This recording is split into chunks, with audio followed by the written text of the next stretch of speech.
Hey everyone, it's Craig. Before we get into the show, I would like to ask you to please check out our Patreon page. That is patreon.com, patreon.com/Katya and Craig. You will find terrific reward options available, including bonus episodes, secondary bonus episodes that include listener questions.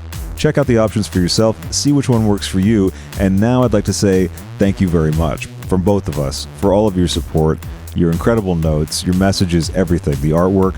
We're really touched, and we're so happy that, we've connected with you. And now, here's the show. A Russian ballerina stomping on a bureaucrat. A perky suburban housewife who's dipping a toe in scat. Skip it up, skip it up, skip it up, up, up, bow. It's whimsically volatile. So we are rolling. Barbara, please. Please, Barbara. If you need anything, ask Caroline. I was just talking some shit. Yes. About a certain Hollywood actress. Ah, yes. Delightful stuff only for intimate audiences, though. Intimate audiences should be percolated to hear. Yeah. That I have a fond and growing distaste for a certain blonde, bony-assed Hollywood actress. Who are experts on self-care and health. Yes, because when a blonde, bony bitch is birthed out of the vag of a Hollywood elite and is perched in an ivory tower, it is very convenient for that person to lay bare what she thinks is good for the general populace, of which she knows absolutely nothing about. I'm speaking, of course, of none other than... Name redacted. I don't want to tell tales out of shul, Craig. And you saved me from having to bleep that in post. Yes, so. I did. But if a certain blonde, bony-assed, gluey Hollywood actress... When you say gluey, are you saying horse-faced? Or? No, I said gluey. Gluey. Gluey. Yeah. Poopy, even. Perhaps she runs a lifestyle website that rhymes with poop. Perhaps. Maybe she does. Craig, maybe she doesn't. Who am I to judge?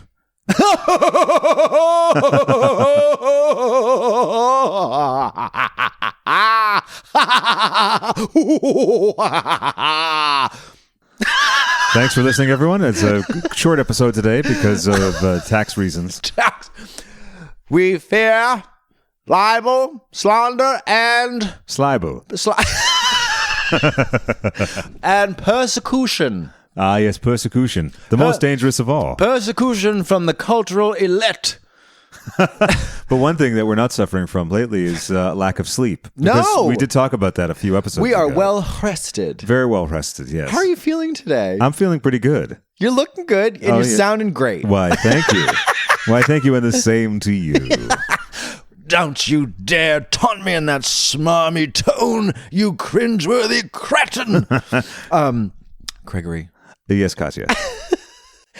I have a challenge for you. Ooh, I do love a challenge. I challenge you to buy a $65 or $75 jade egg from the online internet and shove it up your pussy. Oh, wait, you can't. That's right, I can't. Do you know who one of my favorite people is? Who? Dr. Jenn Gunter. Now, who's Dr. Jenn Gunter? Now, Dr. Jenn Gunter is a woman that I follow on Twitter, a very wise medical doctor. Okay. She's an OBGYN and I believe a surgeon. Okay. And you can look her up at Dr. Jenn Gunter on Twitter. Obgyn, as they say. Obgyn. She's an obgyn. And she is extremely generous in her myth busting about fad diets and in self-care routines.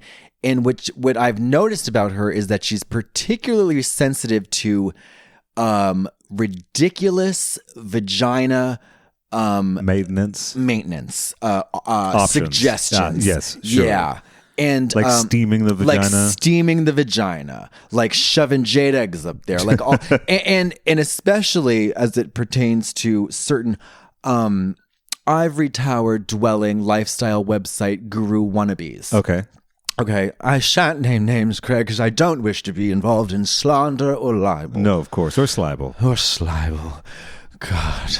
But I have Monda respect for her. And actually, she just shared with me via DM a beautiful piece she wrote about confronting her straight privilege and with her son, who I think is gay. Uh-huh. And it's very cool. But I think it's these days. Yes. When everybody, including myself, purports to be an expert. Uh-huh. Let's focus on the facts. And those facts are? Let's take it from a surgeon and an OBGYN. Oh, I see. Instead of a lifestyle guru wannabe. Yeah, it just exasperates me, Craig. But who am I? You are Katya. I'm a gay man. One of the good ones. I'm a gay man. But hey, listen. I did, you know what I recently did? What did you do? You just had a healthy slug off of the Georgia Peach Coca-Cola. The Georgia Peach Coca-Cola, which has a full-bodied aroma, a bouquet that is very satisfying to my palate, and a nice taste. Oh. What is exciting you these days, Gregory? Well, I just heard a great Cardi B interview on Howard Stern. Oh, yeah? What did she talk about? She talked about her days stripping and how it saved her life. And I didn't get to hear the whole thing, so I'm looking forward to checking that out later. What else is exciting me? Tatum ONeal. Yes. That clip. Can we play it now? We certainly can. Can we play it now? Okay, wait. So let me give the listeners a little insight. Hold on. Oh, damn it. I can't. It'll pop up. You know it'll pop up on you again. So yesterday, I was feeling a little blue, as one does, and I went for a walk, and I went into a nice little gelato shop to order a nice hot chocolate. And as I was enjoying the hot chocolate, Mr. Craig over here sent me this clip of Tatum ONeal, and I laughed for at least 20 minutes straight. And I promptly sent it to everybody, the first 5 people on my little text chain, because it is so funny. Are you gay? No. I always like to know if a guy's gay. And then she just walks away. She walks away. And she walks away. She walks away. So would you like to know the other parts of that scene? What's going on there? Yeah, give us some context, Gregory. Sure. So Tatum ONeal, who is an upcoming guest on Whimsically She Volatile, sure is. and we're so excited about that. We're very excited. Doing research. Lots of research, and she's a very inspiring figure. The story that's like, how are you still here? How are you still here? And also, how are you still radiating love and light? Exactly. After all of this. And just from the interviews I've watched and the excerpts that I've read, I haven't read all the books all the way through, just in the interest of clarity and being upfront. I have homework to do and I will do it, I swear. She has this level of openness, grace, compassion, and willingness to engage in these very difficult situations. Yeah. that is just straight up awe-inspiring without being too hyperbolic. Or as you like to say, woo woo. Woo woo. Yeah, woo woo. I like to go woo. Wu-Tang Clan. Okay, that's fine. Yeah. That's fair. Yeah. So in this film called Circle of Two, she plays a 16-year-old who falls in love with a 60-year-old painter played by Richard Burton. Sure, we've all done that. We all have, yeah. The film has, so far as I've watched about 20 minutes of it, chock full of hilarious moments. So I don't know if the filmmakers achieved the tone that they were intending. Mm-hmm. I've yet to see the rest of the film. But you might know her from her appearance on RuPaul's Drag Race, I think on Raven season. Season 2. That was 2010. Yes, and she was on, I can't remember what episode, but we'll find out and we'll post a clip from it. Yeah, because I don't recall her being on that, but that was a while ago. It was a while. That was a while ago. But you know what I wanted to mention? What's that? You know what I was thinking about today? I was thinking about death. Oh, what fun. Before we get into death, I just want to say that you might also know her as the youngest person to ever win an Academy Award at age 8, I believe. She was 8 like you. I think I learned this from you. She was 8 when Paper Moon filmed. That's right. And then she was 10 when she received the award. That's right. Yep. And I started watching it. You've already seen it? Yes, I have. Yes, you have. And I'm halfway through it. And it is so gorgeously shot. Oh, it's beautiful. Directed by Peter Bogdanovich. It is it is. We put it on, and then Craig's eyeballs just shot out of his fucking head, and then just did Google eyes on the screen. That's right. Yeah. That's not the sound I made. That's the sound that Brian's using to sort of approximate how excited I was. And then I'll have you know, I'm getting much better at it, but I was brutishly reprimanded for checking my phone whilst the screen was on display.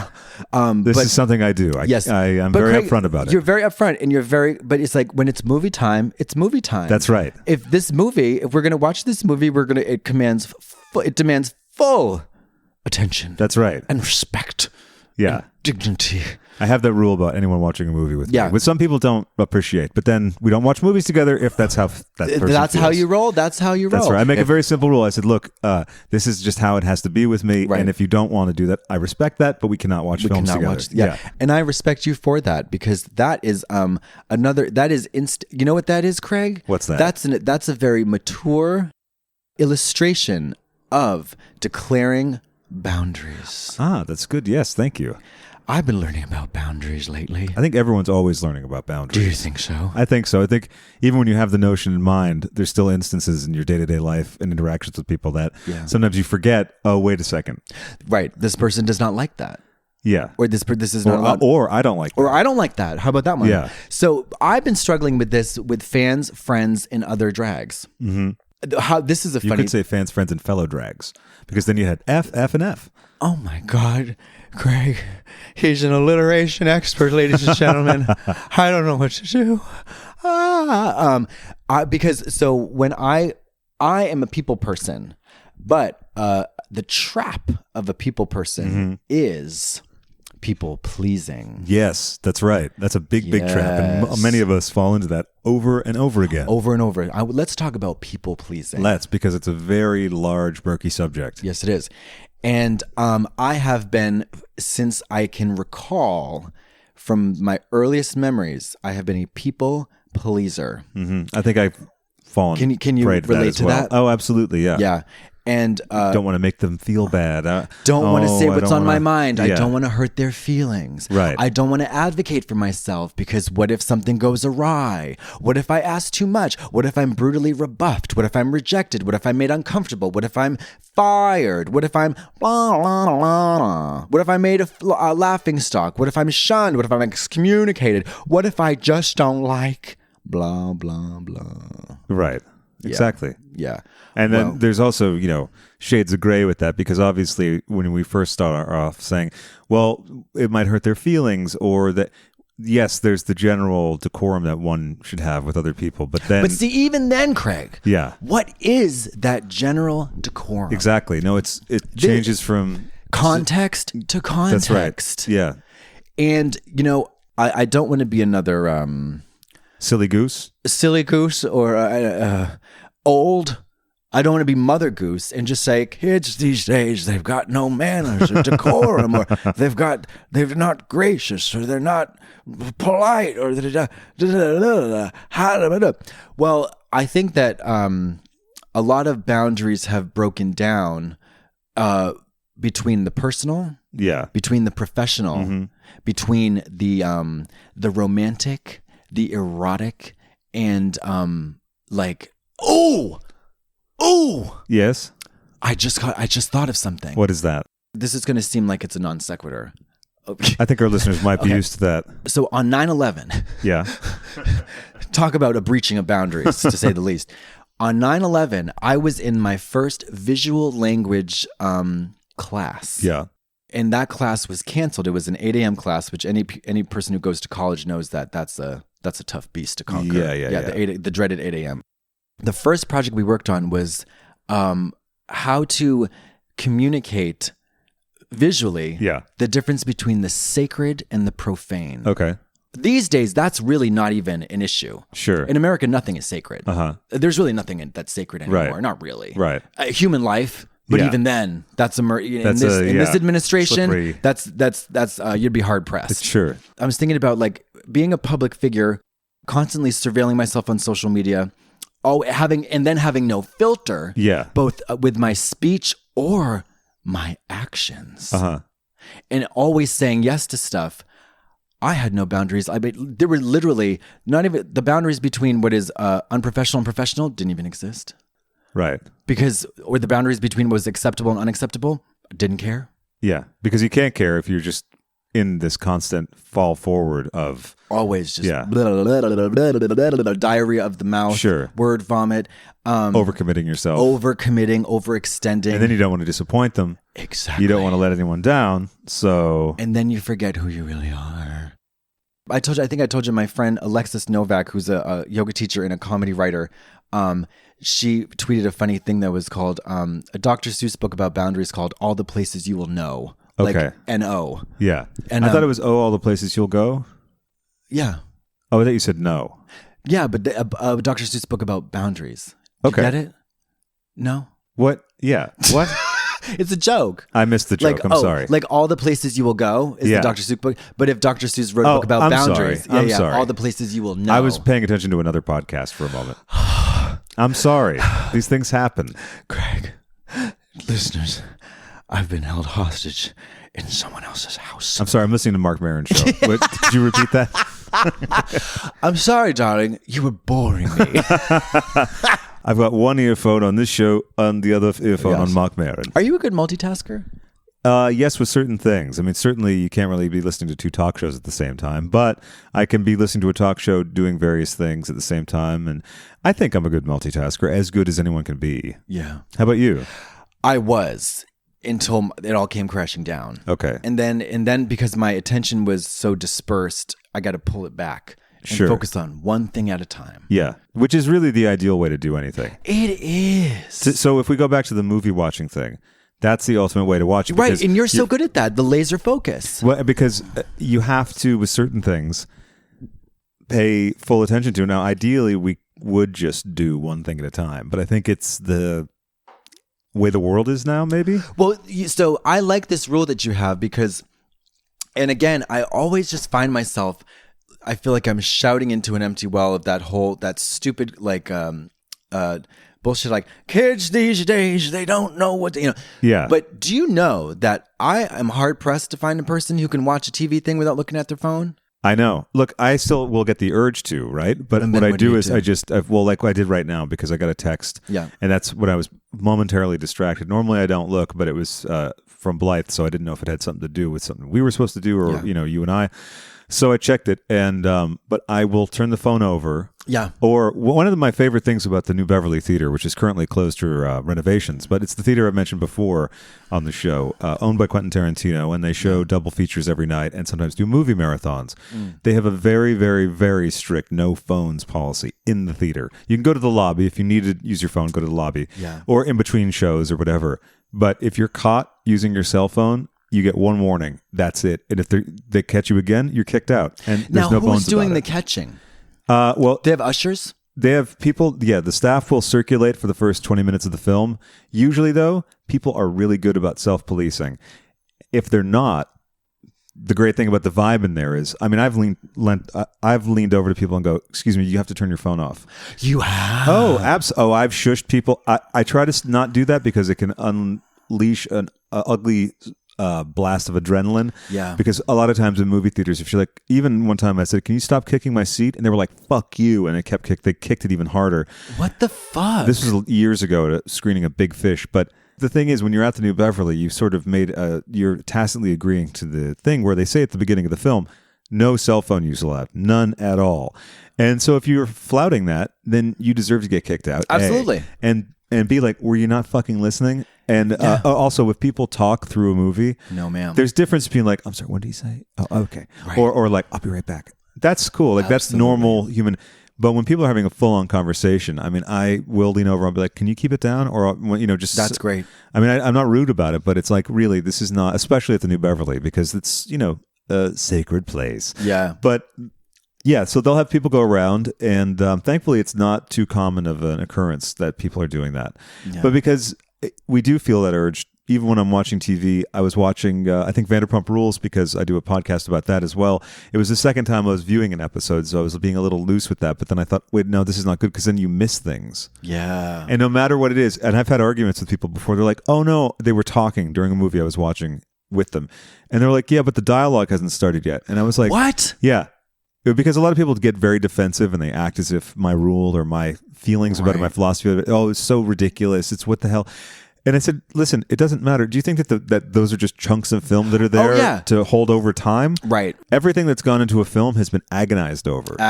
So it's there for a reason. Yeah. Even if it's a shitty movie. Right. There's no, if they're showing you the outside of a building that you haven't seen before, it's because they're showing you that you're at this building. Like, there's a million different things. Yeah. People don't realize it's like, do you know the money it takes to make a movie and the steps and the processes and the preparation and then the post? It's like, there's nothing superfluous in a film. Now, there's shitty films. Oh, there's garbage and there's stuff that you let go. That's ridiculous. That shouldn't be in here. Right. But someone at some point thought it should be. And nothing escapes them without extensive fine tuning. Right. Now, so how about snoring? Have you ever woken up somebody snoring in a film? I wouldn't wake up someone snoring in a film. No, because they didn't mean to snore. Yeah, they just fell asleep. I don't think I would find it funny, actually. Okay, here's a scenario. So you're at the New Beverly. Yeah. And it's not very well populated. Sure. There's you know what they're doing? They're showing Jodorowsky's Holy Mountain. Okay, and there's just you and like actually in that instance that would be packed. Yeah, it would be packed. But say it was like a surprise Chevy showing. Chase's Modern Problems. There you go, Modern Problems. Or how about Diane Keaton and Hanging Up? Perfect. So, actually that's it in one. Yeah. So and you hear this. And you look over and it's me getting jerked off by somebody. I'd probably switch rows because that way about 6 rows away I wouldn't really hear it and let you have your privacy in an intimate moment. But then you hear wah, wah, wah. I think it would be such a novel thing that someone was having sex at the New Beverly. Would you film it? No. Because guess what? No cell phone use allowed. There you go. You wouldn't break the rule. I would not break the rule. You're a man of integrity. Thank you very, very much. I applaud your commitment to principled living and yeah. They actually try to enact a policy for Q&As that people aren't allowed to film on their phones as well, which keeps people more present in the moment. Yeah, this is something that is often lamented with the drag race fandom. Sure. Because I remember so specifically like walking out on stage and you make your entrance, right? Yeah. And then you're greeted by, you see people go from nothing to, or, even like, but you see the reaction. Sure, you on can their feel faces. it in the room, yeah. And sometimes you come through the curtain at these drag race events and all you see is just a bunch of phones. Yeah, right. And people are trying to frame up the shot or whatever. And yeah. And I was just like, you guys, this doesn't feel nice. Like it doesn't, and I get that they're trying to preserve, whatever, if you're at a nightclub, whatever, you can't police stuff that you can't, you can't be that wet blanket, but it is remarkably different. And then of course sometimes it adds a layer of like self-consciousness, right? About like, oh, well, I look terrible from that angle. Is there a certain point where you're just like, whatever, I'm going to be seen from every angle all the time? Oh, I don't give a shit. Right. At the end of the day, I'm there. I know I'm not perfect. I've never looked perfect. And I delight in the enjoyment. No, I delight in looking.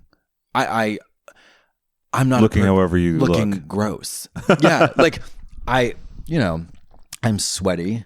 I'm unkempt. But I enjoy all angles of the human experience. Yeah. Well, to continue with the cell phone use at a show and stuff. Now, I understand. I've taken videos. I'm not an anti-cell phone person or anti-capturing the moment. If anything, I love to capture moments. And oftentimes, if my friend's doing a show, or for instance, my friend Ben Hudson, Mr. Hudson, did a little show at like an impromptu sing-along thing. He did some standards at Tramp Stamp Granny's. Yeah. This really terrific... Tramp Stamp Granny's. Tramp Stamp Granny's. Yeah, it's a terrific new piano bar in Hollywood. Anyway, he did a set of standards there. So I captured the whole thing. I stood to the side of him and captured the whole thing. So I get that, and I wasn't really, I wouldn't be participating otherwise anyway. I'd be standing there watching. Sure. But because he's my friend and he makes music and I capture stuff that he does, I do that. So in one way, I definitely appreciate, capturing things for posterity. However, on the other side of it, I went to go see a really terrible show at the Viper Room. I love the band Wang Chung, or at least 2 of their records, right? They did the score and songs for To Live and Die in L.A., William Friedkin film that I highly recommend you watch. Mm-hmm. Again, without phones and without chatting. Yeah. Thanks, Dad. I've shushed people during that film in a home viewing. And Anyway, so, and they also said, of course, dance hall days, and their big one, everyone have fun tonight. Rather, everybody have fun tonight. Yeah. Everybody Wang Chung tonight. Of course. So I was sort of deceived by this show because it said Wang Chung and Cutting Crew at the Viper Room, which is that small joint on Sunset, once owned by Johnny Depp, the site of River Phoenix's last moments. Yes, of course. So I get there, and I'm trying to figure out why it doesn't sound right and why the lead singer looks shorter and weirder than before. And then I realize, oh, it's the singer from Cutting Crew and the bass player for Wang Chung. It's not actually Wang Chung. Yeah. What a sham. I was livid. I got a full refund. I just tweeted at everyone involved with the show. And warning out there, if you go to see Wang Chung, you might not see Wang Chung. This is a ruse that they do commonly. A ruse. Yeah, a very common ruse. So anyway, I was there, and some guy in front of me was like filming the entire show. Which, what are you going to do with this footage? Right. B, can you get that fucking thing out of my face? Right. Yeah. Because I like to, take video at, for instance, the Grace Jones Q&A. Yeah. I shot some video, but I kept it right under my nose. Yeah, you gotta be respectful of the other people behind you. And also try not to be distracted myself. So I want to be present in the moment, but know that I hold that there. And I can kind of, in my periphery, see that, okay, the framing's good enough. You know what I mean? Right. Just so I have, because I figured she'll do something funny. She'll say something funny. Sure enough, she did. And half of it I just audio recorded, just in case of any bizarre thing. The other side of it is this nonsensical idea that you have to capture every single moment of every experience. Yeah, see, I've been the opposite. Like, I've always been the opposite. I've never been a documenter. Okay. I've never written in a diary. I've never been a big picture taker, even with cameras. I remember I've never, before cell phone cameras, I owned one digital camera. Yeah. But I never used it. I'm not a big memory keeper. Collector. Yeah. I'm just, that's not my, but I've always thought if it was good, I'll remember it. Yeah, well, and I appreciate that, but then there's moments where I had thought, you know what, it would have been nice to have a record of that. For instance, your performance at the Madonna night, the Videodrome Madonna night. I set up 3 cameras because I was like, this is going to be great, and I want to have this. So that was great for, you know what I mean? Like, it was worth it for me. Yeah. The girls were always trying to get the video footage. I was like, why? But I always like we've talked about before, I always thought about drag as being more ephemeral, but yeah, it's I guess it's maybe due to a lack of self-respect or self-esteem. No, it's not that. I think it's just philosophically you view things differently. Yeah. Whereas, and that's how the world works. For instance, I've been, collecting, archiving footage for Jake Shears now for a few years. And so anytime he's doing anything, he, did a guest spot with his friends, Queens of the Stone Age. And I'll just, sometimes he doesn't respond because I'm very nonstop with this. I'll be like, so find out if they have video screens of the show, because if they do, that means they're recording it. Therefore, we should have a copy of that and just put it in the archive. Yeah. But at the same time, I shot the making of his album too. And so we're going to be, doing some stuff from that. Yeah. And I think especially in the modern age where it's so easy to capture stuff, that it's not almost mandatory, but as close to that as possible to get some record of something. Yeah. Because it's just the thing. Well, and also for future use, for instance with Jake, at some point a documentary. Do you know what I mean? Right. And so if you're able to get it, why not get it? Or a board feed of a recording. You know what I mean? It's a simple thing. You plug it in, boom, you have a recording of it. Yeah. But I've been trying to figure out a way to get at how I feel about it at the heart of things. When it interferes with the performance or with the function at hand, that's when it's a problem. I know it sounds old-fashioned, but it's just But it's okay to sound old-fashioned if that's how you feel. Yeah, I just can't we all just pay attention? but I'll tell you this too. Not everyone, but there's some people who that is how they're paying attention. Yeah, that's and true. They enjoy it. They do. They really enjoy it, and they might want to watch the clip later. And also, well, you know what though? They also paid a ton of money. Yeah, exactly. So how did they want to experience? Because some of these this? drag shows are not $15 or $10 like they used to be at Jocks, or $7 on a Monday night. Right. These kids are spending $100 or whatever, or over $100 with the meet and greet, and they want and they deserve to get all the goodies that they can, and that's absolutely the case. I always forget about that one. That is just insane, isn't it? Wow. Well, but they're getting the happiness they want from it. Yeah. And it's cool. It reminds me of when I saw Blondie last year. I took, I think, 90 seconds of video. I just wanted a little thing because, like, you know, we had good seats and everything, and we're enjoying it and dancing and everything, which is rare at the Hollywood Bowl. Yeah. We had great seats that were right up against the mixing desk, so no one really was behind us, so we could just sort of wild out. Yeah. And Debbie actually pointed at us. No way. Yeah, because, well, you know, we were like being lunatics, so it was easy to see us during the new songs. We're the ones like, ah! So, but I took about 90 seconds of footage because I just wanted to sort of share on Instagram, like, this was a great show. There's no way I'm going to get archive worth footage of this show. And what would I care about it anyway? It's like a live recording of a band. Like, you know, I collect bootlegs and always have. Yeah. But live recordings, I've never been terribly. I like one maybe of each tour. Say with David Bowie. Yeah. One of each era. Okay. Or something from each era. Yeah. But I don't want all of them because what's the point? Yeah. Unless I was making something about them. Sure, sure. I saw, you know who I saw live recently? Who? Diamanda Galas. Oh, I so wish I knew about that ahead of time. I was busy that night. But it was fabulous. I'm sure. And I heard it was only half sold. It was only half sold. It was a bummer.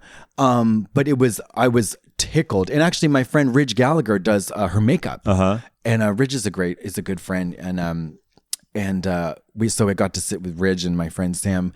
And it was beautiful. She looked amazing. She sounded incredible. And the light, the set was simple and the lighting was just simple but good.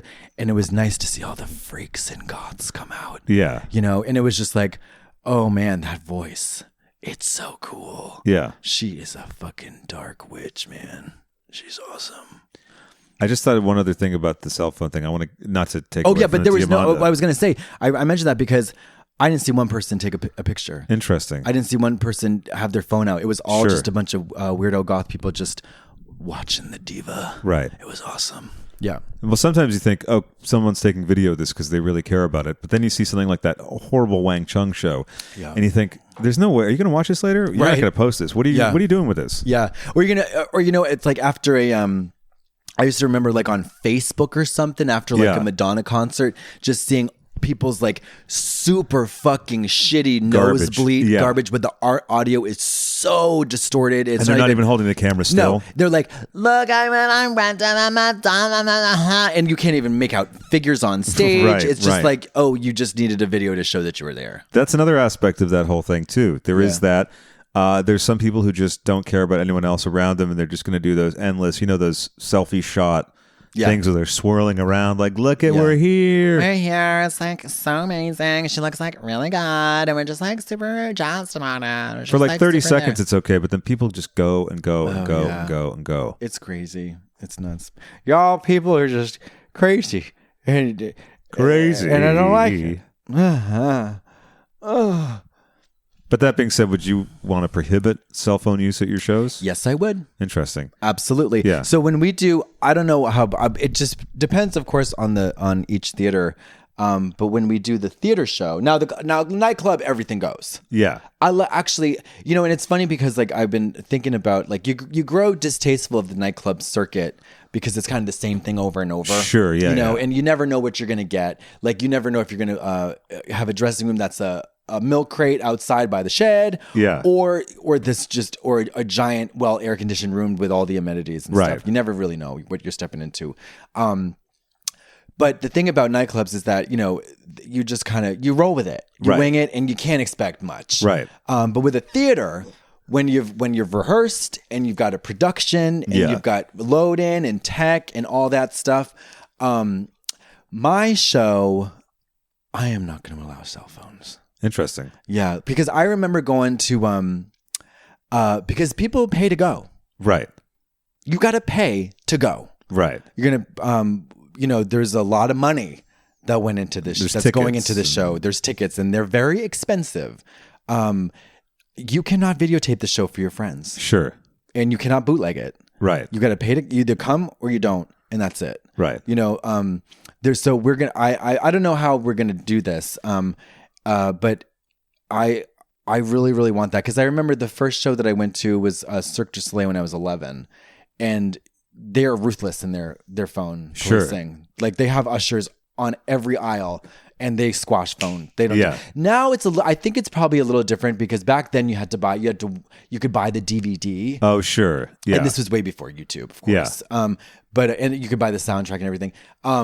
yeah, you could not take any pictures. People would try to take a picture to see a flash. Whoop!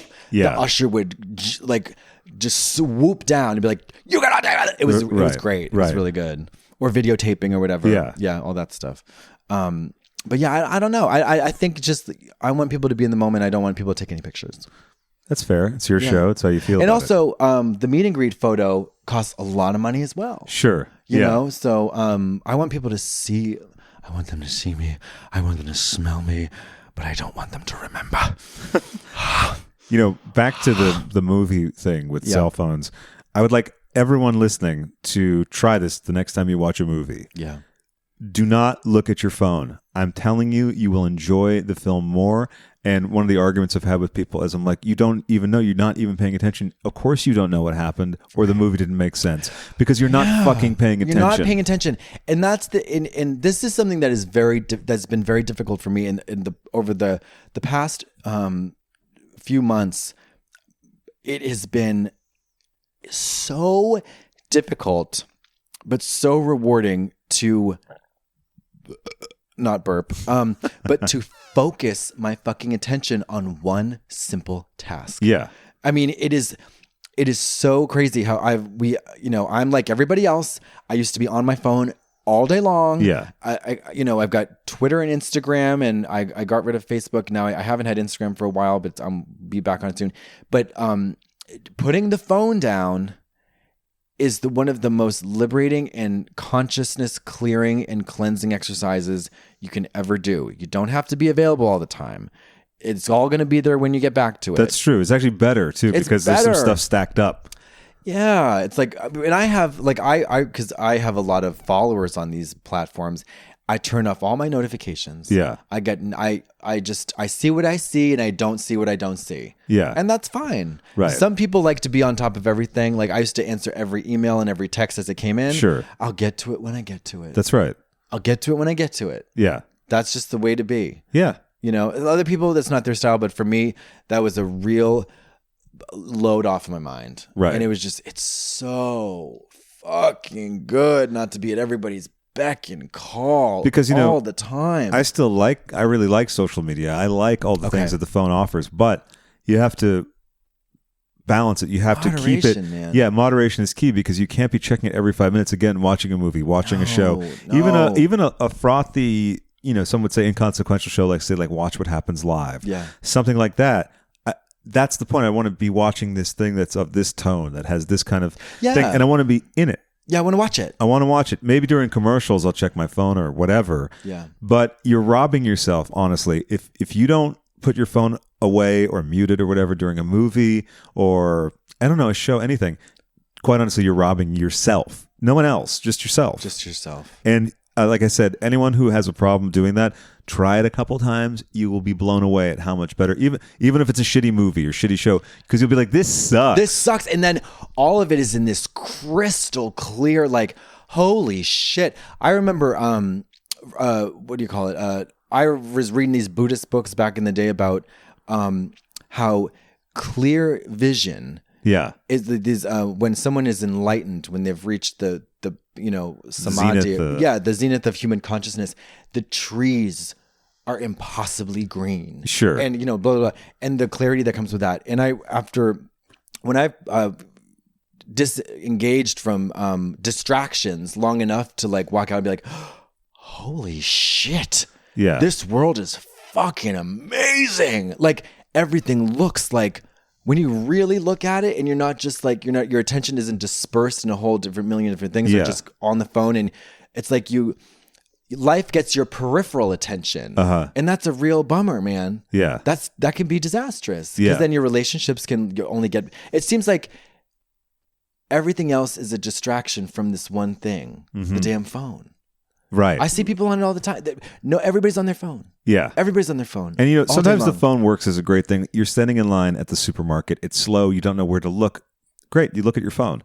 Because that reflex, though, have you noticed? I don't know if you noticed with yourself. With me, I started to predict milliseconds of boredom. Yeah. And then I'd have it handy. I'd have it ready. I remember I was in the back of a cab once in Chicago with a queen. A younger queen. She's like, I was hanging out with her all day. We were shopping and stuff. Yeah. She's like, so I've noticed you don't really have your phone out a lot. And I was like, literally had put it in my bag for maybe a half an hour. Right. Yeah. But for them, it's skin grafted. Yeah. Onto their It right. never leaves. It never leaves. Right. It never leaves. Craig. See, that's the problem. That imbalance. It's crazy. Yeah. This all these like futuristic cyborg stuff. Oh, mama, we're there. Oh, sure. Oh, we've been there. Yeah. It's just a matter of practicality of Oh my God. pieces. No, and really, everything just becomes kind of not so fun, not so great when you're constantly Looking for more and more stimulation. Yeah, because it's never there on Twitter. Twitter's fun, Instagram's fun, but it can't be the thing that you're on all the time. And it can't be your primary modes of information retrieval. Or communication. Yeah, exactly. Oh my God, I feel like I'm the only other person.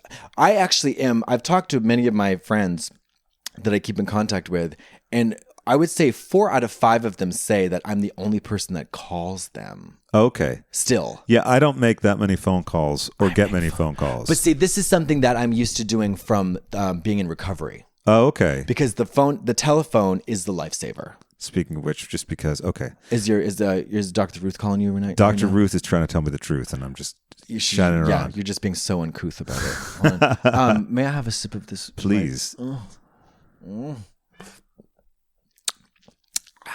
You've really taken to those Georgia Peach Coca-Colas. Georgia peach flavor. You really can't beat it. And you like the California raspberry as well. I do. We got carbonated water. We got cane sugar. That's key. We got caramel color. We got natural flavors. And we got phosphoric acid. Plus a little bit of caffeine to give me a little boost. And I gotta tell you guys, it's just delightful. Hey, bub, can I go have a smoke? We can go have a smoke. I just want to say this other thing, though. Lest anyone think that we're deriding We can phones deride. No. We're talking about the complexities of it because No, the it is thing complex. The thing is, life is better now than it was 40 years ago. It's just how it is. Yes, it is. And I love what you can do with Twitter, what the fun I have on Instagram, the connections I've made. I mean, we'll get into that another time, but it's a major significant thing. And also the ability to put a show out. We put a show out. Yeah, and then all with of no it networks. With no networks. Right. It's just it's DIY. We just relied on a platform that did not exist for me 10 years ago. Sure. Yeah. I might have been on Twitter 10 years ago. I don't know. But yeah, it's amazing what you can do. But I've personally felt the aftershocks of taking it too far. Yeah. And you can really, really take it to. It's the fucking Matrix. Yeah. It's the Matrix. It is. So It's the it's Matrix. really up to everyone to Yeah. find their comfort level and also Yeah. find the balance. And also, you know what? It's funny though, because what I've noticed that a lot of stars get flack for not managing their own social media accounts because they're seen as impersonal. Yeah. But it's like, honey, I don't know. It's a tricky situation. It's very tricky. Yeah. And also, it's easy for me to say because the social media comes easy to me. I don't. It's not challenging, but the only challenging thing about it is getting sucked into it. Well, I think what it is you're just wary of being, like you said, sucked into it, being pulled in by the undertow. Yeah, and I also just missed. I just really miss talking to people. See, to me, what's great about it is if you want it to, it can facilitate more talking to people. I suppose you're right, Craig, but I don't understand why you have to scowl at me like that. I am sitting on the couch, nude and vulnerable, just pouring my heart out. But at least your shoes aren't on the couch. That's so that's true. it's an improvement. Yeah. So you want that cigarette? I do. Okay, well, that's fair enough. Thank you very much, Craig. Before we do, I just realized You had a something. good point. So Thank make you. this- yeah. I was going to say that the magic of the modern era, right? Being able to connect with people. It's so little short version of the story that we'll get into further when Jake Shears is here. I made a video for the Scissor Sisters song "Let's Have a Kiki" that went viral. Through doing that, actually, it went viral too because I tweeted it at Scissor Sisters. At the Scissor Sisters, Now, yeah. I just made this video to play at my dance night and put it on YouTube. And I was like, oh, well, hopefully someone will enjoy it. Maybe I really just like, hopefully the band sees it and they like it. And that was that. So it went viral and it changed my life. And I wouldn't have none of that available to me without A, YouTube, and B, Twitter, which up until that point, I had an account, but I wasn't really using it. But I tweeted at them, and then they started tweeting back at me, and we started talking. And then they were coming to Boston 2 weeks later when I was living in Boston. And so we were like, definitely we'll meet up and all that. None of that would have been possible. And we met, and he's one of my closest friends. And, he's been instrumental in me moving to LA, all this stuff. And so there's all these great things that can happen with it, especially, like we said, making a show, doing a video, what have you. But the ability to disconnect in humans, I think, has been around for forever. Yeah. And just as easy to throw your life away watching TV. Television, stupid shows. Drinking too much. Yeah, everything. Everything's an escape. But it's like, but you know what? I think the thing is that, it's tough because I see all sides of it. I see like the distraction, and also I see a lot of the benefits. Yeah. But the distraction quality about it, it's just that thing where it's like, oh, you know, I guess I just miss connecting with people conversationally, and then I always forget. I always forget. I always remembered that song by Erykah Badu. She's like, I can make you put the phone down. Like this kind of lamenting the fact that like I could, you know, it's almost laughable these days to be like, I aspire to be so interesting that a person doesn't even reach for their phone when they're with me. You know what I mean? Yeah, right. Like, and it's almost like well, honey, those days are gone. but then you're right. And like, again, like Hungry, the artist Hungry. Yeah, exactly. That's a perfect example of that online portfolio just rocketing you to the moon on just the ability to self-promote your sheer talent. Right, because what other outlet would Hungry have had? None. 30 years ago. What she has been able to accomplish in a very short time, that would have taken her a lifetime. Especially given where she lives. Right. She's in Germany. Right.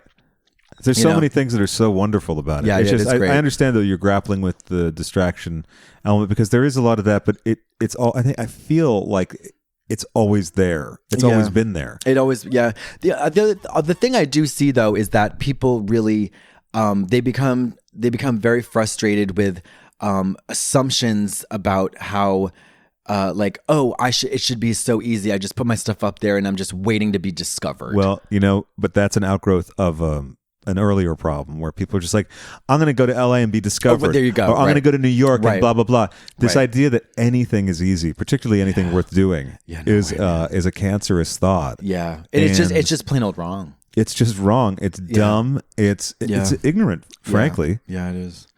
Well, speaking of ignorance, I need a cigarette. That's right. Okay. While Brian and Craig are outside, they've asked me to relay a few pieces of information to you on their behalf. First off, they'd like to say thank you very much for all the lovely notes, comments, and artwork you've been sending their way. Secondly, they said thank you, love, love, love to all the lovely iTunes reviews. Please hit subscribe on iTunes, and also if you are Stitcher, Spotify, or SoundCloud customer, we're there as well. I mean, they're there. On Instagram and Twitter, it's at Katya and Craig. Of course, you can find Katya at Katya_Zamo and Craig at Videodrome Disco. That's VIDEO Drome Disco. And now, back to the show. So we just had a cigarette, and we've actually been recently talking about how we both want to... Oh, wait, I'm wearing the wrong headphones. You're wearing the... Wait, you can keep those on. Keep those on, because listen to this. Okay. Whoa. Thank you. Thank you very much, yes. I had the wrong headphones on, but now I've remedied it. We turned the knob and we changed the situation. Oh my God. So if you're having troubles, just turn the knob and change your situation. Turn the knob, flip the script, flip the switch, and reroute course. It's a wonderful metaphor for life. That's right. Yeah. And which reminds me again about Tatum ONeal. If you want to check out her books before we have her on the show, her first book is called A Paper Life, and then the second one is called Found, A Daughter's Journey. Yes. And she's terrific, and you'll be hearing a lot more about Tatum. Yeah. Are you gay? I just always like to know if a guy's gay. Oh my God, it's so good. It's so good. It's nice to know. It is, isn't it nice to know? A lot of men are not very forthcoming with that information, unfortunately. Uh-huh. And listen, in this day and age when sexuality is very multifaceted, prismatic, and complicated, some gay men, I've met many a gay man who does not know if he is in fact gay. Uh-huh. You know? A gay. Go. I can tongue pop now. Did you notice that? You know, you've been getting better and better. It's very solid, I feel. It's more like it's still a little clicky. A little bit clicky? A little bit clicky. You know what they say about those tongue pops? Very clicky these days. Clicky. They're very clicky. We were talking about smoking recently and how both of us have thought God. maybe we got to knock it on the head at some point. It's one of those things. Now, the common... whatever Denominator, issue. The common issue is everybody, you know, God, I got to quit smoking these damn things. Yeah. But I just love smoking. Yeah. But, there is a very wise and Not wizened, but wise. wise. There's not a wizened, but there's a very wise suggestion in programs of recovery that you shouldn't quit in your first year sober. That's right. And it's really good advice. It is smart. It's smart because in a pinch, it's better than picking up the old crack pipe. Absolutely. Just jamming a needle in your arm. What's that thing you said to me about the the order of things that? Yeah, you attend to you attend to the things that are killing you in the order that they are killing you. I remember my mom telling me about when she and my dad quit smoking, and then also when I at one time quit smoking, and I was worried about losing weight or something at the same time, and she was like, "Just do one at a time. Don't do them at the same." So it's the same kind of philosophy. Well, it is, yeah. But you know what's funny? The one time I had 2.5 years fully sober from alcohol, drugs, and everything, and I had quit cigarettes. Wow. I went. I had a what they call a bottom, which is like just things come crashing down and Sure. you just reach a limit, right? Not a playmate. You're talking about an actual. No. Yeah, I'm not talking about a fagot. No, darling. You hit rock bottom, as it were. Yeah. And then I went to my parents' house and slept for 3 days. Yeah. And just detached from reality, just to get in the good old drunk tank. And I let the smokes go with it, I kind of lumped them in with everything, and Yeah. it worked. And then I went on Drag Race, and Ginger Midge got me smoking 3 days into it. So you weren't even smoking cigarettes when you went to Drag Race? No. Wow. No, I wasn't even smoking. And I remember that fucking rotted cunt. It was Who was supposed to tape with us today? yeah, she had was some- supposed, but she was busy, darling. She's very busy. Yes. Just very busy bees these days. These girls are so busy. The Gingamange. Ginger Ming. But me and my fondest memories, because the bond between smokers Yeah. is something that is so special. Sure. Oh my God. The first time I met Marcia Gay Harden, Yeah. I hope she doesn't mind me saying this, we had a cigarette together. Uh-huh. When I met her, I was like, "You're my therapist. I'm a woman." From the First Wives Club, she played the therapist Right. that slept with Annie's husband. Yeah. And I just screamed that at her, and we had this great little interaction right off the bat because her son is a big fan, and now actually I would say a friend of mine. Yeah. 13 years. He just turned 14. His name is Hudson. Hi, Hudson. Beautiful. Hello, Hudson. Are you out there? I hope you just. They actually was giving them some advice about where to buy cinchers. Ah. Yeah, very nice. I'm like a little fairy drag mother, although he doesn't need any help from me. Oh my God. He can do, his makeup is snatched and flawless. Yeah. Oh my God. The kids these days with the YouTubes. Anyways, but yeah, the bond between smokers, I remember when I went to college, it was just the smoking bench outside. Yeah. That's how you meet people, It's like, hey, got a light, and or you got to smoke. And then you just make instant friends, or outside of an AA meeting. Sure. All the smokers with the coffee, and Yeah. it's just so magical. Sorry, I have my foot on your table. Well, you touched the table, not the couch, so I'll bleach that down later. Thank you very much. Anytime. But it's so nice. And when I got on Drag Race, smoking with Ginger and Pearl, we were the three. Were we the three only smokers? Yes, we were. And also in a pressurized situation like that, you look for any little comfort. And Craig, I'm not joking. And I think of my life now still as random activities that vary in importance to other people in between cigarettes. Okay, sure. I think of it's going to be, I know I can do it at a point, and if it kills me, whatever. But it was crazy. And when we did All Stars 2, it was we had more smokers, and it was me, Detox, Roxy, and who the fuck else smoked? Alaska does not smoke. Ginger smoked, but then she got cut kind of early. Mm-hmm. And then at the end, it was just me, Roxy, and Detox, and we were out there, and it's like it has this great equalizing effect. Sure. We're just smoking, man. Yeah.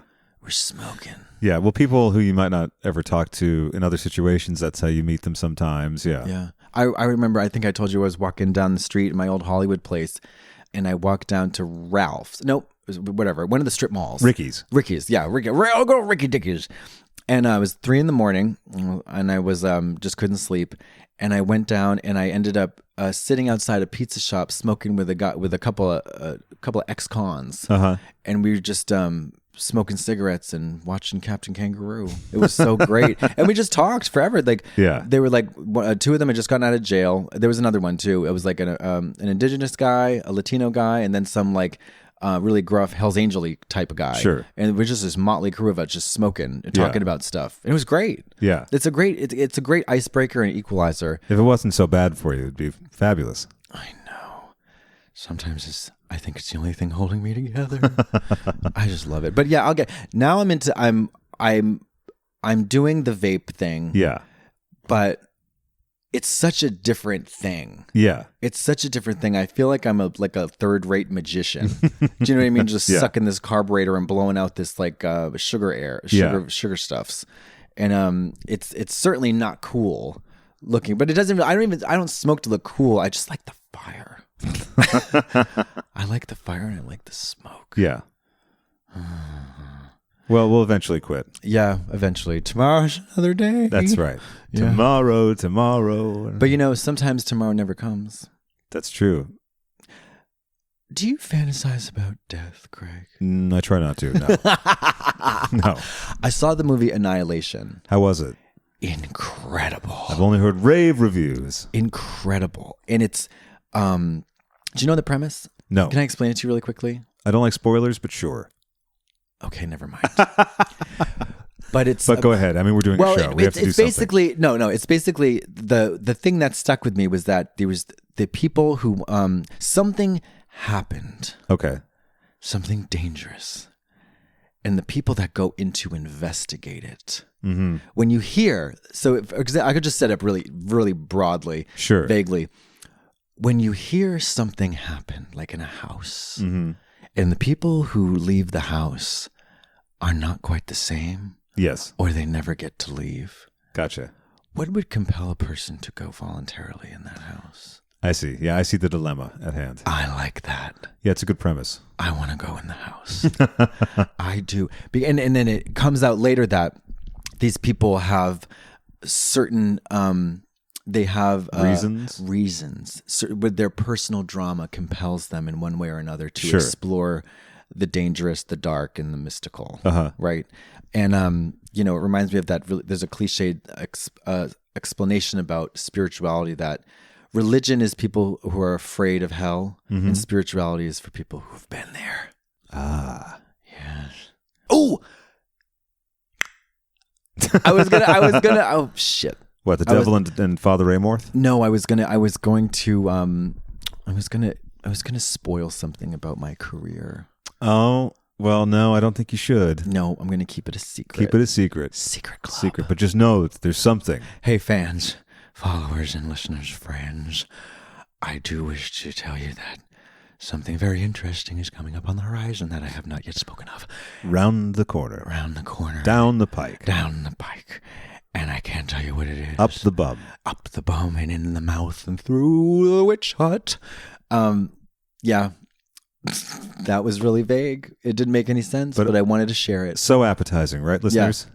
Wasn't that a tender chunk? Wouldn't that keep your thirst quenched and your depression cleared? The kids are fond of saying something on social media that I think is very tickling. They say, this content has cleared my skin, cured my depression, and relieved my anxiety. Also has snatched my wig. Yeah, I do like that. Yeah, I have become wigless. I am wigless. I am with wigless. Excitement. And then, of course, contentment. Yeah, with the children. And the children love to do this, and they also like to reduce these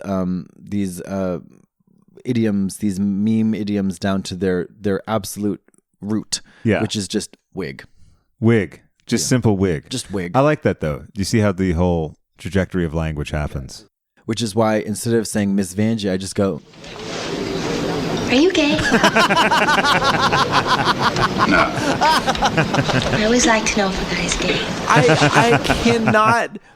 It is so funny, Greg. It's so good, isn't it? I think the Drag Race version would be, are you Vanjie? I just like to always know if a woman is Vanjie. Yeah. Yeah. And then Miss Vanjie's, and then RuPaul slinks away, darling. Certain moments from films taken away from their intended context. It's magic. Glorious. It's glorious, magical stuffs.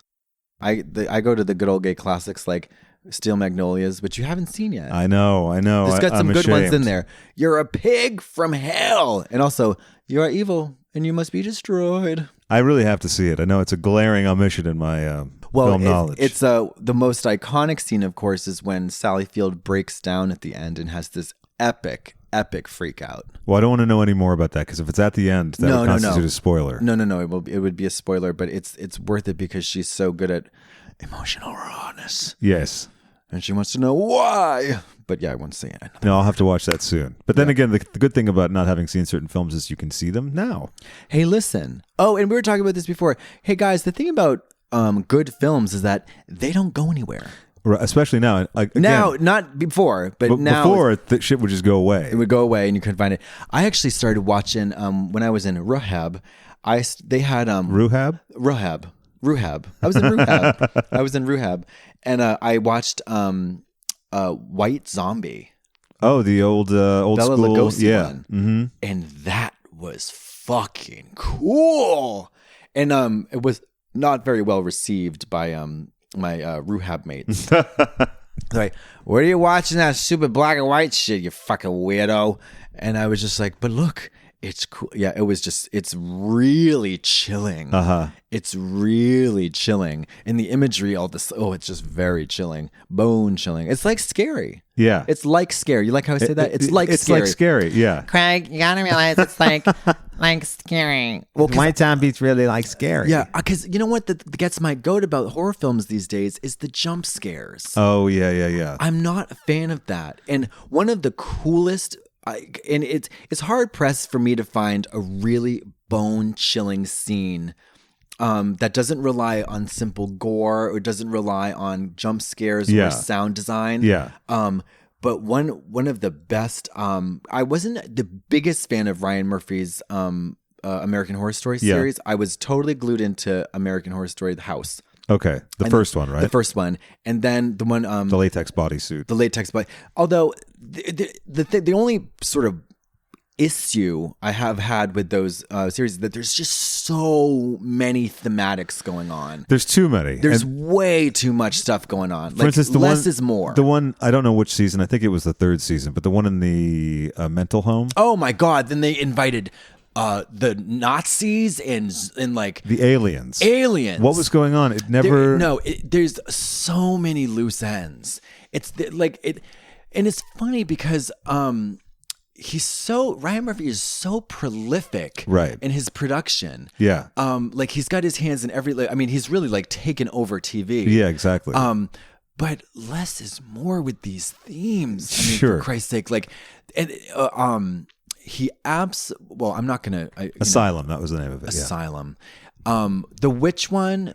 Was so disappointing to me. You know, I wanted to like it more than I did, and I don't know how many episodes in when I was like, oh, the Seven Wonders. All right, so we're going to hear the Fleetwood Mac song at some point. I thought it was great that Stevie Nicks was in it, but then to me, at a point, it just became like stunting.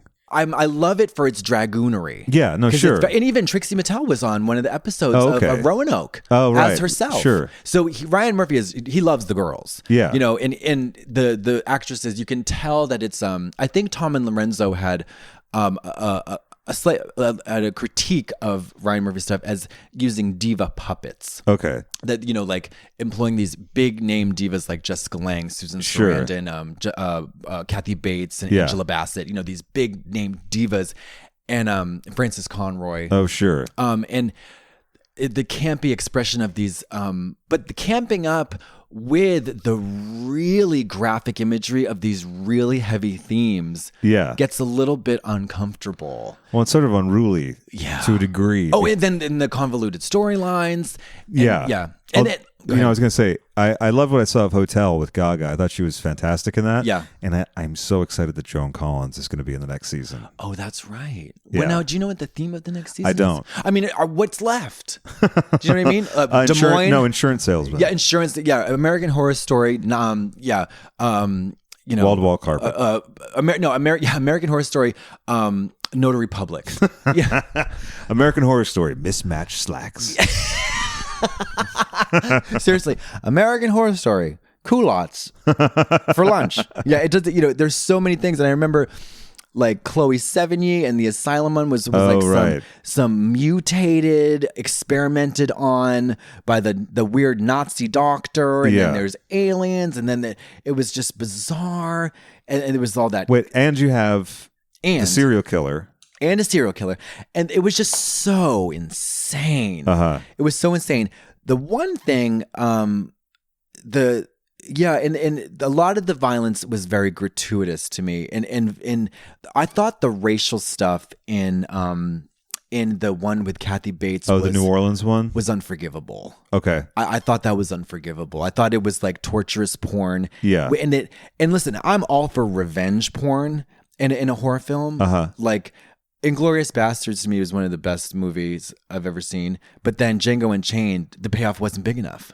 Oh, see, I love Django Unchained. See, I just didn't. I thought it was great, and I thought the brutality that you're seeing was a reasonable depiction of what actually happened back then. Well, yes. Which I never fault. Like, I never fault if that's, you know what I mean? It's not like he was making that up. Yeah, no, but I wanted the revenge payoff to you wanted the revenge way more satisfying. Okay, I thought it was pretty satisfying, personally. Oh, see, I wasn't satisfied. They put 4,000 bullets into Hitler and then lit him on fire. I mean, it was like they beat him to a bloody pulp. Sure. And it was so over the top, but I think it was warranted. But I just wanted more. That my bloodlust for like cultural revenge was not stated by Inglourious Basterds. That's just my opinion. But having Kathy Bates's character's disembodied head watching Roots. Oh, right. Or something like that. Well, see, this is where things trip into the like, oh, come on, could you maybe have trimmed that out? In Hotel, which again, I didn't see the whole series, but I started watching some and I was really enjoying it. Then there gets to be this whole thing where there's a dinner party with all these famous mass murderers from the past. And I just thought, like, this is gimmicky and sticky. It's cheap. Yeah. I thought it was cheap thrills. Yeah, and it kind of taints the rest of it. Yeah, it's cheap thrills. I thought that was really tone deaf to do that. I thought it was a goofy, schlocky treatment of a really serious. I mean, and not to be like a wet blanket. I don't want to be like that person, but I was just like, come on, you guys, like. And then in American Horror Story, in the witching one, they had that Axeman come in as like this. There was a lot of Deus Ex Machinas and a lot of like just unexplored loose ends, and then the girl with the killer pussy never even. It's just a whole lot. And then everybody come back to life, and then there's no tension because there's no rules, there's no structure. Oh, and there's no rules. So this is something that happened with Nip Tuck as well. Like, so they had an episode set in the future. Okay, guess what? Now I know that this person can't fucking die because they're in the episode that's set in the future. Right. But then I'm sure one of them dies, so it defies. A show has to pay attention to its own rules, I feel. Yeah, no, exactly. That's why I love Harry Potter. Mm-hmm. And I love magical stories that they set up a logic. Yeah, they have to adhere to their own logic. They have to adhere to their own logic so that there can be tension. That's right. You know, and if you set up, then you're just cheap thrilling. Then it's just stunting. What else could we do? Yeah, what else could we do? Oh, it's like, it's the soap opera mentality. Oh, he lost a head, but we'll give him a new one. He's got brain fever. He didn't actually die in the plane that went down and burst into flames. Yeah. He escaped right before. Right. But with soap operas, you can say, okay, that's fine because it's a soap opera. Even with Dynasty. Well, it's just all about continuing.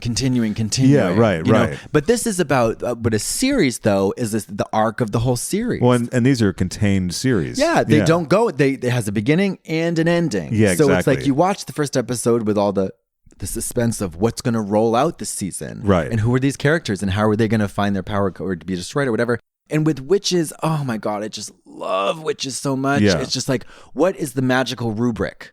Like, what are the parameters of people's power? Because when you invite magical powers into a scenario, you have to define the powers. That's true.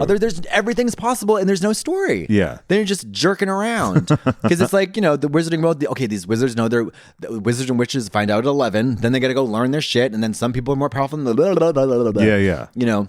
But I love that shit. But it just you have to handle your wand. Yeah, handle your wand and don't drink too much.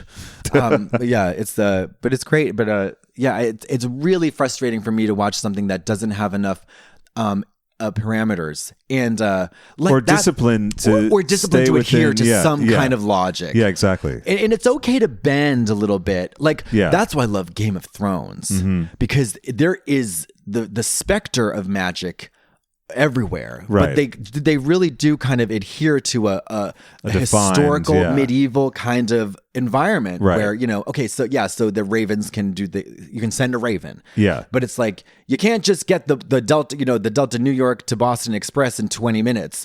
If last season a whole journey took the entire you know what I mean, right? It's not suddenly for convenience. They're getting there in a day, which is if you haven't seen Game of Thrones, have you? I've seen parts of one season. I have to catch up. Oh yeah, it's notoriously slow moving. Yeah. In a lot of and also extremely complex. It's very complex. There's a lot of characters. It is so fucking worth it. Fans of sexual violence will delight, and people who don't get into that, beware. Right. The sexual violence is just rotten. Yeah, it's pretty gnarly. It's very gnarly. It's a very violent, it's a brutal kind of, a brutal romp through the foibles of humanity. Yeah.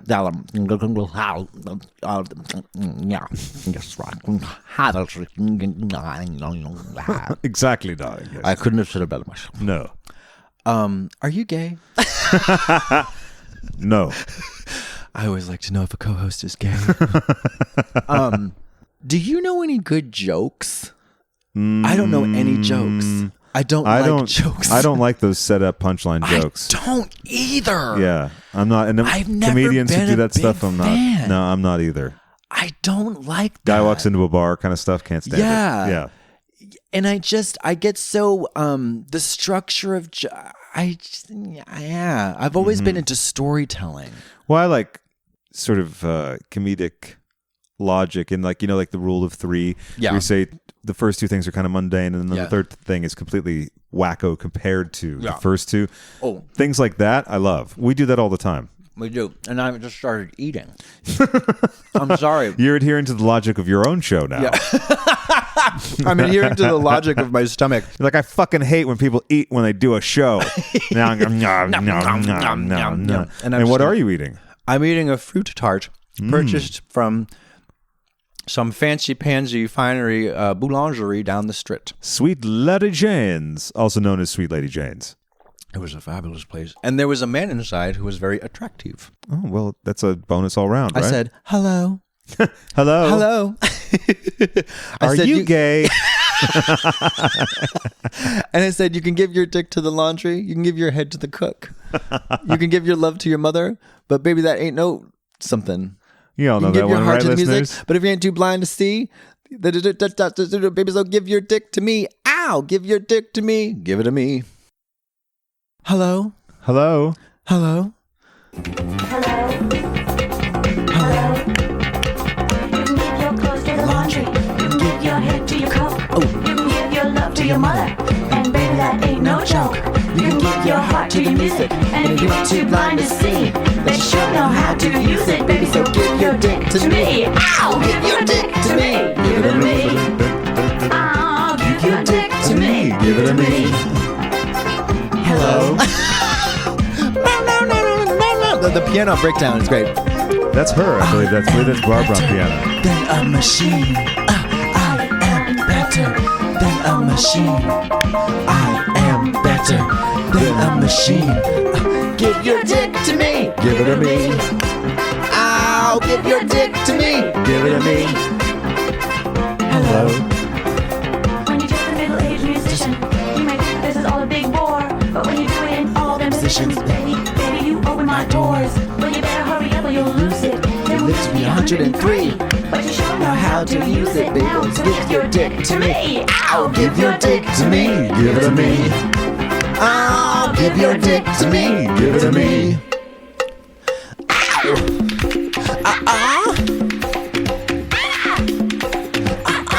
The breakdown is amazing. Oh, it's fabulous. I wish she made more dance songs.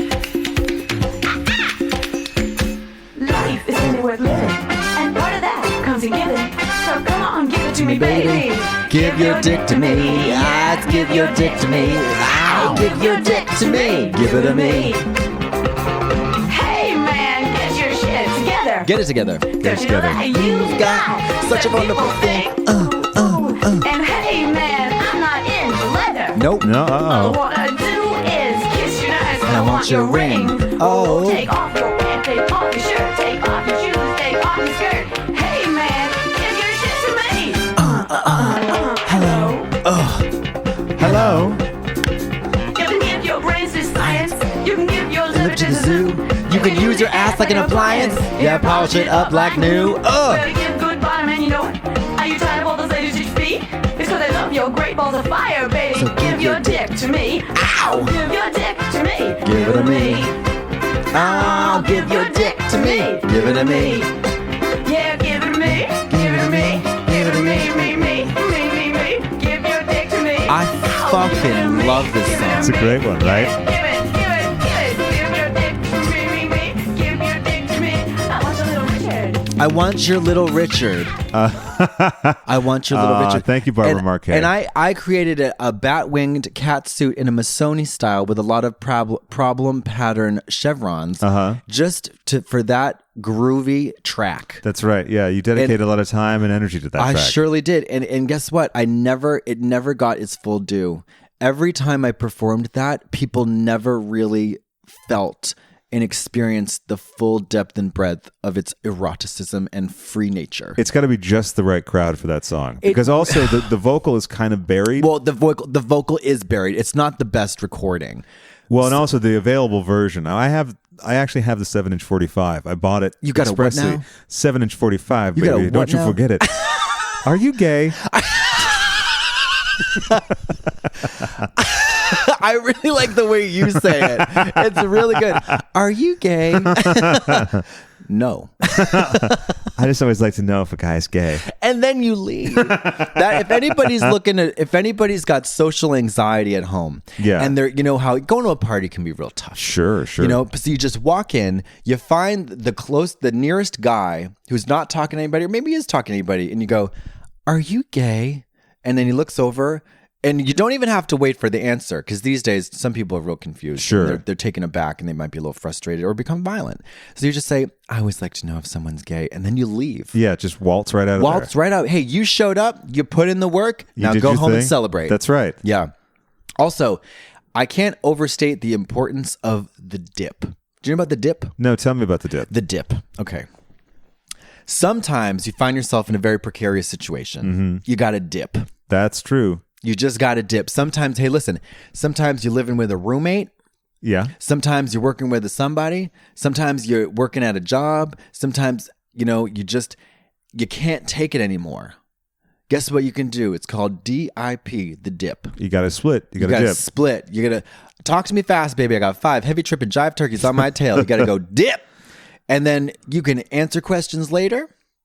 You can let the chips fall where they may. You can apologize later, make it up later. But sometimes you just got to dip. Yeah. Especially to preserve your own sanity and sense of well-being. Or safety. All of that. Dip. Get you just the got fuck to get out the of there. fuck out of there, Mary. You just got to go, oh, you got to go, wow, and just dip. You just got to dip. The good old Irish goodbye. This goes back to what we're talking about with boundaries, too. You don't feel good in a place. You don't feel safe. Get Dip. the fuck Get out. the fuck out of there, Mary. You're Hello, worried- Mary? Yeah. Are you there? Mary, Hello? can you hear me? Mary, Hello? have you heard? Hello? Hello? Hello? Margaret, it's God. Get out. Just get the fuck out, because like we were talking about before, if you're not comfortable, just get out. And if people don't think, oh, well, they might get upset if I don't say goodbye to them. Yeah. No. It's like I'm at this wedding, Craig, and I really need to go. I've got diarrhea, shit pouring out of my legs, but I simply must say goodbye to the bride. She'll be devastated if I. No, Mary. No, ma'am. Yeah. Dip. Just go. How about this one? This is Jasmine Masters. No, ma'am. No, ma'am. And speaking of Jasmine Masters, a lot of people have asked us. We're trying to get her. We're going to do it. She's will. the reclusive chanteuse. She's the reclusive chanteuse. We're trying it with all our might to get her. We're trying to get Miss Masters on the podcast, but it's in the works, darling. I can smell her. That beautiful, lustrous jasmine pearl. Yeah, we're trying to get her. Yeah, and we will. We will succeed. Yeah. And hopefully she don't dip. No, well, but if we make it feel like it's not comfortable or safe. She has every right to say, no, ma'am. Exactly. No, ma'am. That's right. Dip.